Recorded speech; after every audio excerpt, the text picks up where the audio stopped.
Gordon was resting in the siding. Sometimes he thought, it's really tiring to be such a large and splendid engine. One does have to keep up appearances so.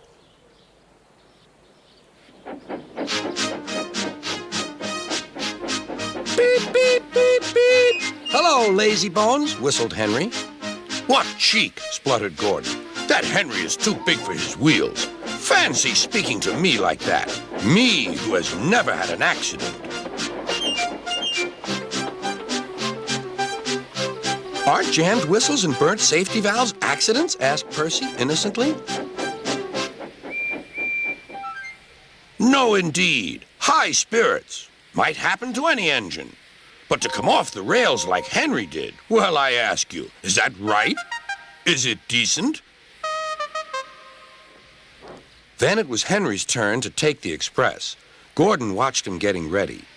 Be careful, Henry. You're not pulling the flying kipper now. Mind you keep on the rails today.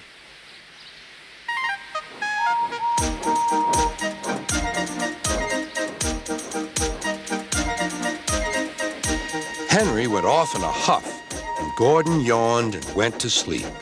But not for long. Wake up, Gordon, said his driver. A special train's coming, and we're to pull it. Is it coaches or freight cars? Cars, said his driver. Cars, said Gordon.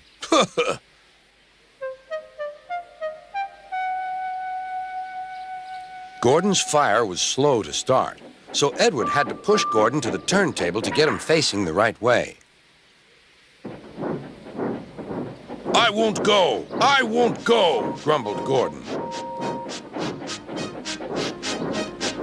Don't be silly! Don't be silly! Puffed Edward.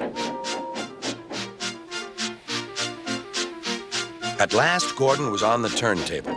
The movement had shaken his fire. It was now burning nicely and making steam. Gordon was cross and didn't care what he did. He waited till the table was halfway round. I'll show them, he hissed.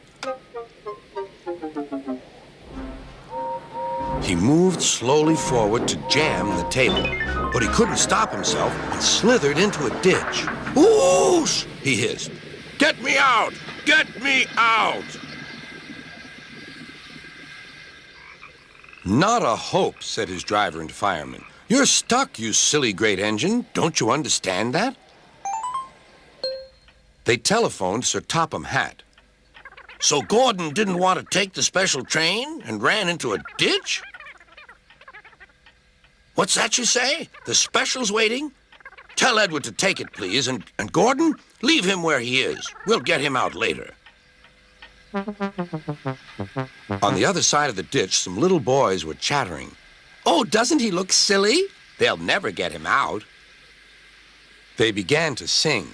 Silly old Gordon fell in a ditch, fell in a ditch, fell in a ditch. Silly old Gordon fell in a ditch, all on a Monday morning. Gordon lay in the ditch all day. Oh dear, he thought, I shall never get out. But that evening they lifted Gordon and made a road of sleepers under his wheels to keep him from the mud. Strong ropes were fastened to his back end, and James and Henry, pulling hard, managed to bring him to safety.